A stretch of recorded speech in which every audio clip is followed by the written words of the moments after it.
Fracasa la consulta popular del gobierno Petro en el Senado, caos, acusaciones de fraude y una votación polémica que terminó entre gritos. El 14 de mayo de 2025 quedará marcado como una fecha crítica en la política colombiana. Ese día, en medio de una agitada plenaria del Senado de la República, se cayó la propuesta de consulta popular impulsada por el gobierno del presidente Gustavo Petro. La iniciativa, que buscaba someter a votación ciudadana 12 preguntas relacionadas con la reforma laboral, no logró avanzar, fue rechazada por 49 votos contra 47. La derrota de la consulta no solo fue un golpe político para el gobierno, sino que también desató un ambiente caótico dentro del recinto legislativo. Lo que debía ser una sesión de deliberación democrática se convirtió en un escenario de enfrentamientos verbales, tensiones elevadas e incluso amenazas físicas entre los propios congresistas. El presidente del Senado, Efraín Cepeda, se vio obligado a levantar la sesión luego de que se hiciera evidente la imposibilidad de mantener el orden y las mínimas garantías para continuar con el debate.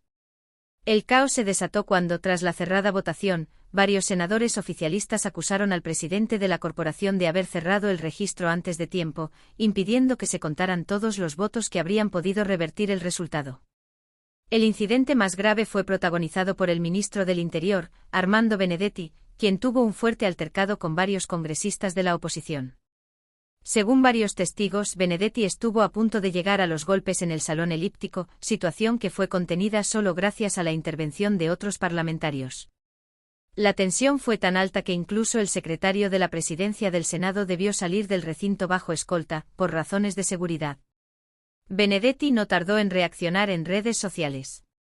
A través de su cuenta en X, antes Twitter, el funcionario arremetió contra Efraín Cepeda, al que acusó de actuar de forma fraudulenta y de no garantizar la legalidad del procedimiento. Lo de hoy fue fraudulento. Se hundió la consulta popular de forma fraudulenta. El presidente del Senado no dio las garantías para votar, cerró el registro cuando vio que iban ganando. Hoy hicieron trampa, escribió Benedetti, dejando claro que el gobierno no aceptaría el resultado sin presentar batalla. Las acusaciones fueron replicadas y ampliadas por el propio presidente Gustavo Petro, quien también recurrió a X para expresar su indignación por lo ocurrido. En un mensaje que evocó el oscuro episodio electoral del 19 de abril de 1970, Petro señaló directamente a Cepeda como el responsable del hundimiento de la consulta. No se hundió la consulta popular. La hundieron con fraude como en un 19 de abril de 1970. El senador Efraín Cepeda, sabedor que ingresaban los votos que la hacían mayoría, cerró la votación. Estamos ante un fraude y el pueblo debe decidir, sentenció el mandatario, comparando el episodio con uno de los fraudes electorales más recordados en la historia reciente del país. Las divisiones entre los legisladores no tardaron en aflorar. Desde sectores de la oposición, como el encabezado por la senadora del Centro Democrático María Fernanda Cabal, se celebró el hundimiento de la consulta como una victoria democrática. En sus redes, Cabal fue tajante: ha ganado la democracia, la sensatez, ha ganado Colombia. Hemos derrotado la consulta populista de Gustavo Petro. Para ella y muchos otros miembros de la oposición, la propuesta del gobierno no era más que una maniobra para imponer una reforma impopular por la vía del plebiscito, saltándose el debido proceso legislativo. Sin embargo, desde el oficialismo la lectura fue completamente distinta. La representante a la Cámara María Fernanda Carrascal, reconocida por su cercanía al petrismo, no ahorró calificativos al señalar lo que considera un atropello institucional por parte del presidente del Senado. Tramposos. El jefe de la banda @Efraín Cepeda, en menos de 3 minutos de 30 reglamentarios, cerró el registro para hundir la almohadilla consulta popular. Ni siquiera permitió apelaciones, levantó sesión como el bandido que huye. Almohadilla: nos robaron la consulta popular, pero nos pelearemos la apelación para que se reabra la votación. Otra bofetada a la clase trabajadora. Asqueroso todo, escribió Carrascal con visible indignación. A pesar del aparente hundimiento, la historia de la consulta popular aún no ha terminado.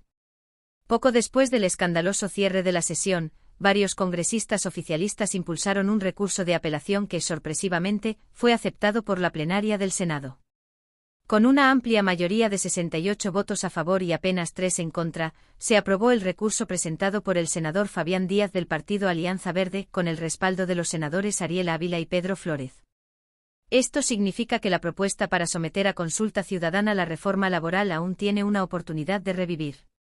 Sin embargo, no regresará a la Comisión Séptima del Senado, donde inicialmente había sido archivada, sino que deberá ser discutida en otra comisión legislativa, conforme a lo que establece la Ley 5 de 1992, que regula el funcionamiento del Congreso. Este giro inesperado reconfigura nuevamente el escenario legislativo y mantiene viva la posibilidad de que el gobierno insista en su intención de consultar al pueblo colombiano sobre la reforma laboral. Una reforma que, vale la pena recordar, ha sido duramente criticada por distintos sectores económicos y empresariales, pero que es defendida por el gobierno como una herramienta esencial para dignificar las condiciones laborales en el país. Mientras tanto, la confrontación política se agudiza. La oposición insiste en que el gobierno está intentando gobernar por mecanismos plebiscitarios, evadiendo el control del Congreso. Por su parte, el oficialismo denuncia una dictadura parlamentaria, que estaría bloqueando sistemáticamente cualquier iniciativa que busque transformar el statu quo. El escenario que se vivió en la plenaria del Senado refleja no solo la polarización política que vive Colombia, sino también las tensiones institucionales que se agravan cuando los procedimientos democráticos son puestos en duda. La legitimidad del Congreso, el respeto por las reglas del debate legislativo y la estabilidad política están en juego en un momento particularmente delicado para el país. En los próximos días, los ojos del país estarán puestos en el desarrollo de este recurso aprobado. ¿Será posible que la consulta se reabra? ¿Podrá el gobierno recuperar el terreno perdido y lograr que su propuesta llegue a las urnas? ¿O se consolidará la oposición en el Congreso para bloquear cualquier intento en esa dirección? Más allá de las decisiones legales, lo que queda claro es que la confrontación no ha terminado. Por el contrario, parece apenas estar comenzando. La batalla por la reforma laboral y la consulta popular se ha convertido en un campo de disputa ideológica y política, donde cada movimiento será observado con lupa por la opinión pública y por los actores institucionales. Lo que ocurrió el 14 de mayo no fue simplemente una votación fallida. Fue un episodio que dejó al descubierto las fracturas del sistema político colombiano y la fragilidad de sus mecanismos democráticos cuando los intereses partidistas se anteponen al diálogo y al consenso. En esta historia que aún se escribe, la ciudadanía tiene un papel clave. El llamado del presidente Petro a que el pueblo decida podría tener eco si logra movilizar una masa crítica de apoyo. Pero también puede generar más división y profundizar la crisis si se percibe como una estrategia para deslegitimar al Congreso. El tiempo dirá si la apelación prospera, si la consulta se reactiva y si, finalmente, será el pueblo colombiano quien tenga la última palabra sobre esta reforma laboral que ha polarizado tanto al país. ¿Qué opinas tú sobre lo que está pasando en el Congreso? ¿Crees que hubo fraude o fue una decisión legítima? Déjanos tu opinión en los comentarios.